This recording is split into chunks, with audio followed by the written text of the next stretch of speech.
53.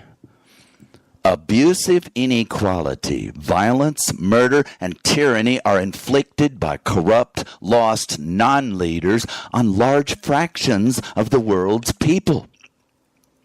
Only the tenets of our democracy, love, education, and disarmament treaty can rescue us. Even an ideal social, political, and non-military international and national justice system would struggle with increasing environmental and industrial danger to all life itself. But unjust inequality under corrupt, deficient government invites mass ruination by sustaining the greedy, inhumane self-regard of oligarchs, small minority power centers of those exacting superior privilege by frank theft from the many times more numerous and needy, often by destroying every good hope and endeavor by the ultimate evil, suffering, and destruction, war.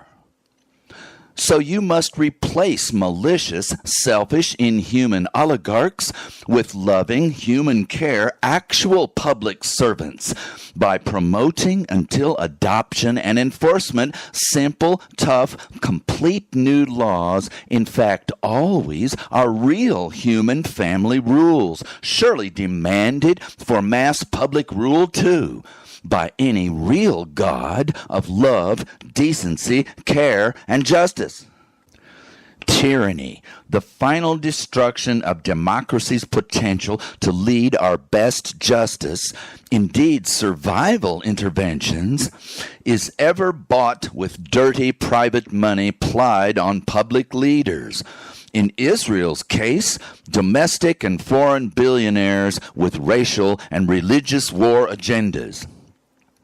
The bought leaders stay instructed to cement their minority dictatorship, not representative equality, at the points of heavy local, national, and international guns.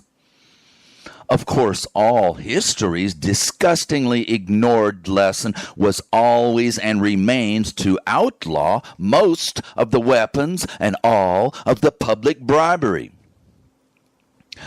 So eternally kept by many governments and society is religious and racial discrimination and frank abuse of those regarded as inferior, inhuman, guilty, and deserving of cruel punishment for their crimes of sheer existence and human difference as old as the very beginning of ethnic and belief variations.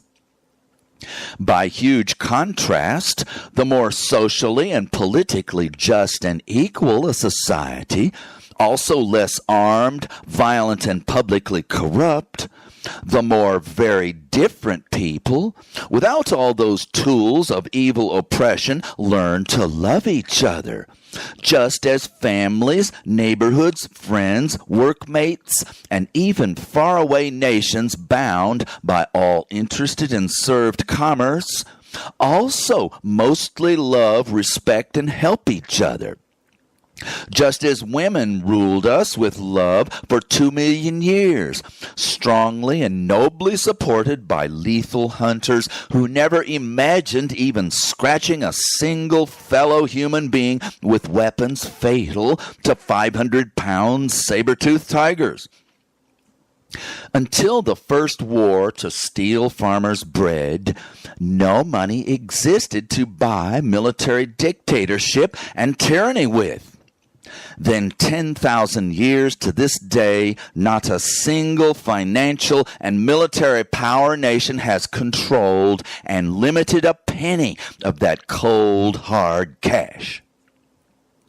The story of Israel's explosion of these financial, military, and political tools of abusive injustice is eerily matched by an American leader also facing massive personal threat from legal charges of crimes, beginning with multiple impeachment attempts. He threatened nuclear war, conspired to let opposite party states suffer hundreds of thousands of COVID deaths. He planned to blame on the political opposition to secure their defeat, then promoted hatred of other races, religions, and nationalities, took millions from polluters to destroy federal protection of our environment, and campaigned to reverse, indeed criminally overthrow, his loss of re-election confirmed by 53 court rulings. Just the violent anti-democracy to capture half of American minds and spark bigotry movements over the world. Am I invalidating my world-saving agenda with my resort to political partisanship? Maybe, but only if you confuse condemnation of evil, harmful men and are fighting for human decency, rights, and kind treatment of all, one even from sin-tempted men, with our human rights and equality under good law revolution strong enough to disempower the mercenary. If you confuse humane right over malevolent might with partisanship. Indeed, I ask you to go to judicial political war against every Powermeister's deliberate destruction of human love and care by their abrogation of world treaty law on down to fatal national and local facilitation of your family's ruin and death. Most of the minority of still numerous strong leaders now inflicting corrupt, armed, soon fatal tyranny upon the rest of us still punch out and go home to love and care for their families after their day's work manipulating, using, and indoctrinating us.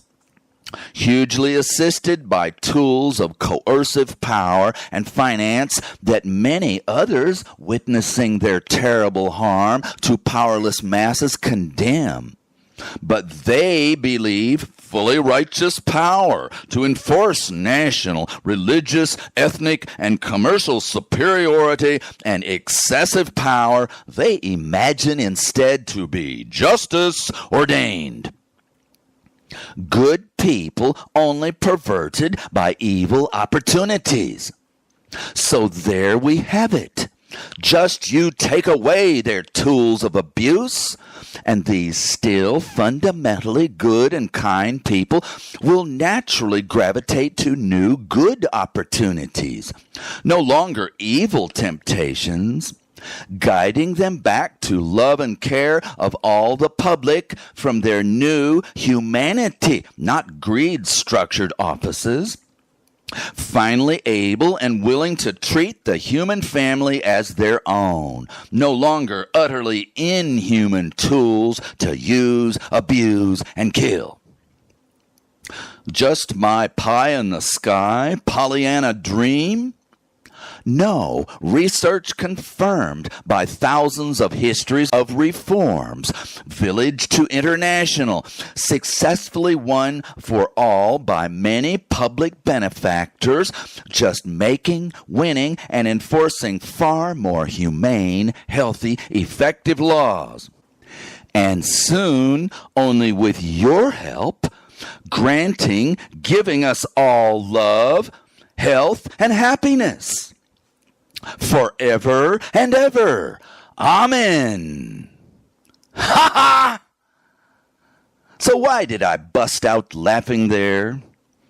Because a man of precious little religious faith, just historic, proven humanist optimism, conversely becomes frightened enough to resort to prayer forever and ever, please and amen. Except who do I really pray to and for? The Heavenly Spirit who filled matriarchs for 2 million years, but then lost all power of human rescue these last 10 millennia of high tech, high finance, bigotry, and male militarism?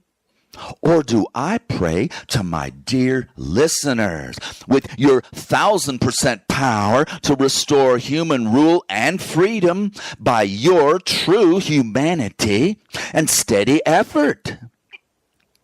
Well, don't most of us, even those who haven't seen the inside of a church in years, finally discover that when all else fails, maybe we'll have to envision and appeal to some God of love that we hope and pray will give us the courage to put our own love and action to work, conquering not all, but at least enough to keep us all going and glowing, to keep us loving.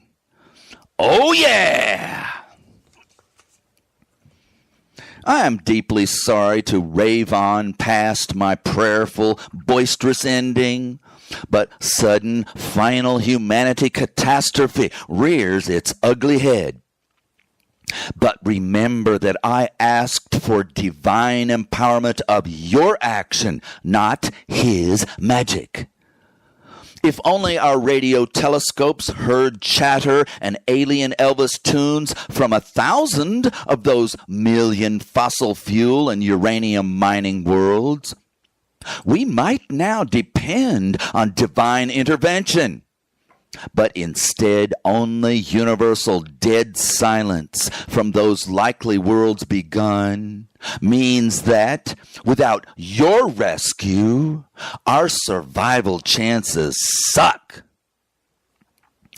My book's theme, your 10-year rescue project, must wait on resolution of today's 100 times hotter emergency. Will you please stuff and stamp an envelope today? Send my letter or your better one or the audio of our speeches to President Joe Biden and perhaps next year to Donald Trump, the White House, 1600 Pennsylvania Avenue Northwest, Washington, D.C., 20500. This letter must be copied by the American president and personally delivered by Air Force One to President Volodymyr Zelensky in Kyiv. Dear American and Ukrainian presidents, the author of Only You Can Save the World gave me this letter or audio to send to you, even if I decline to buy his book. Maybe I should have. It covers my legal political campaign to end all private cash to leaders or candidates, to stop the bribery that delivers our treasuries to polluters and weapons merchants, to enforce the Nuclear Non-Proliferation Treaty requiring all nations work to ban the bomb and excessive attack armies, and to obey God's order to pound thy swords into plowshares. The trillions saved spent on CO2 reduction, including irrigation of drought-doomed forests. Only this preventing rotted wood and bared earth from releasing 5 times the current deadly enough emissions from vaporizing every water of life body on the planet. As this is happening fast today, I may grab Steve's book for his plan he stole from Professor Tukor to raise enough metal sheets over offshore oceans to condense fresh water into pipes for worldwide delivery when rains, lakes, and rivers vanish, until we suck out enough excess atmosphere CO2 to restore survivable weather.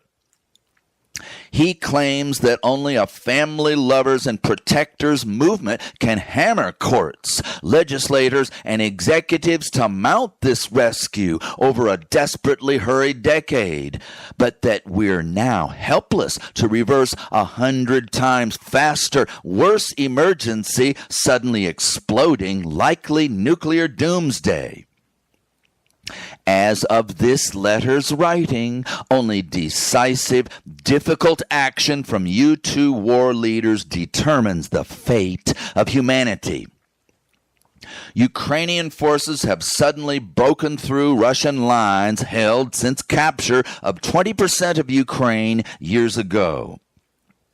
If your forces, President Zelensky, accelerate towards Russia and Crimea, Putin expects that his KGB and FSB will kill and replace him with a tougher pawn. After many months of bloody losses, he filled bordering Belarus with gigantic tactical nuclear bombs, ever since shouting his plan to nuke every military and civilian target nationwide the minute Ukrainians started kicking ass with too strong to allow Western weaponry. Conventional defeat to nuclear victory. Then, mere hours after Ukraine's counteroffensive indeed broke through, Putin upped the ante another 1,000 times, loudly putting not just his 10 times Hiroshima little pop guns, but his thousands of multi-megaton intercontinental ballistic missiles, all of his Europe and America megatonnage, not to mention world-ending monsters on hair-trigger combat alert. Why? You two poorly advised leaders imagine that his every nuclear threat is bluff. No, Grandmaster Vladimir is both terrified out of his mind and 10 chess moves ahead of you boys. Don't you two fully intend that his single-nation nuclear battering will launch 30-nation unstoppable NATO and American blitzkrieg through smoking Ukraine, hardly slowed until Moscow? Except that 300 miles short, Putin's pillow over his head would be ventilated with 10 silenced KGB bullets. Why? Because he waited 12 hours too long to pound flying NATO armies with another 100 nukes, plus 100 far bigger ones on every European homeland.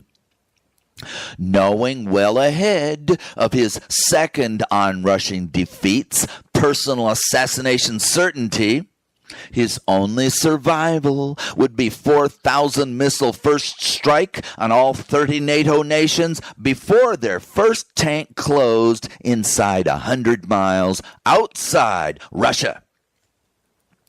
Instead of every other option ending his reign in his own bedroom, he and a few hundred cadres could direct world holocaust safely underground with years of oxygen, food, and water, not forgetting the 100 fertile young women.